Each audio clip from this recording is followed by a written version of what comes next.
Bonjour à tous, Patrick Tremblay pour l'équipe d'RPMweb.ca. Je me trouve présentement à côté aujourd'hui de la voiture qui se trouve juste ici. Il s'agit de la Honda Accord 2025, voiture qui d'ailleurs est la numéro 1 dans sa catégorie des voitures intermédiaires pour 2025 selon RPM. Et aujourd'hui, je vous présente 3 choses que j'ai aimées et 3 choses que j'ai moins aimées sur la voiture. La première chose que j'ai appréciée de la Honda Accord 2025, c'est son design. C'est sûr que ce n'est pas la voiture la plus sexy du marché. Par contre, honnêtement, sur le plan du design, je trouve que c'est quand même réussi. Et le plus important, c'est quelque chose qui va très bien traverser à travers le temps. Donc, à mon avis, si je regarde les précédentes générations aussi de la Honda Accord, c'est des voitures qui vieillissent très bien. Et celle-ci ne fera pas exception à la règle. Le deuxième point que j'ai apprécié sur la Honda Accord 2025, c'est assurément sa motorisation, plus précisément l'hybride, étant donné que c'est la version que j'avais à l'essai.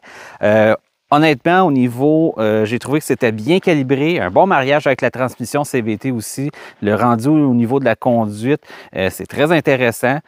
On a une bonne puissance aussi qui est disponible. On parle de 204 chevaux et 247 livres-pieds de couple combinés. Honnêtement, sur la route, ça fait le travail.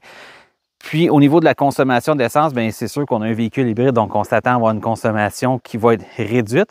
Dans mon cas à moi, je vais parler de quelque chose aux alentours de 5,6 litres au 100 km, donc c'est quand même assez appréciable sur ce point.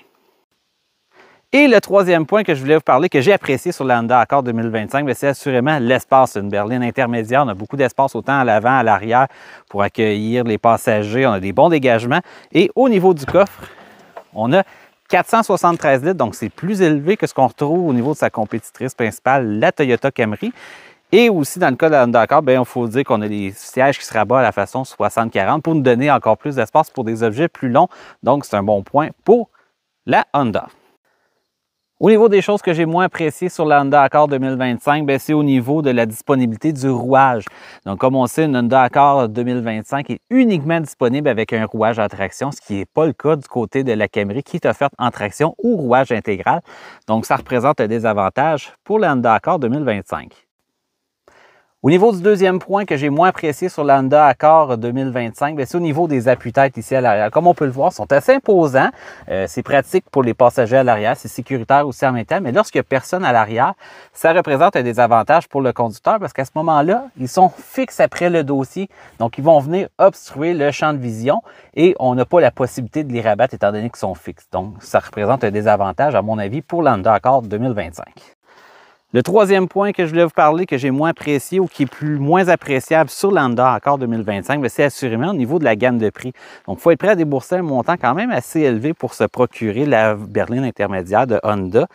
À titre d'exemple, une 2025 démarre à 40 153 $. À ce prix-là, on a la version traction motorisation thermique. Si on veut aller dans les motorisations hybrides, là, il faut débourser un montant supplémentaire qui est disponible uniquement dans les 2 versions au-dessus de cette dernière.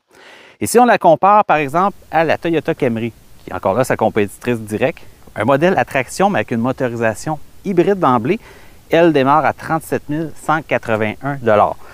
Donc, ce que ça veut dire, c'est que si on veut se procurer une Honda Accord, il faut être prêt à débourser quelques milliers de dollars de plus versus une Toyota Camry. C'est ce qui conclut les 3 points que j'ai appréciés, les 3 points que j'ai le moins appréciés sur la Honda Accord 2025. Pour toute autre information, je vous invite à aller sur notre site web rpmweb.ca. Vous aurez une foule d'informations, que ce soit des données techniques, les essais, des nouvelles, ainsi que les gammes de prix sur les modèles 2025, 2026 et quelques années antérieures également. Et aussi, n'oubliez pas d'aller vous abonner à nos différentes plateformes pour être sûr de ne rien manquer de nos différents contenus.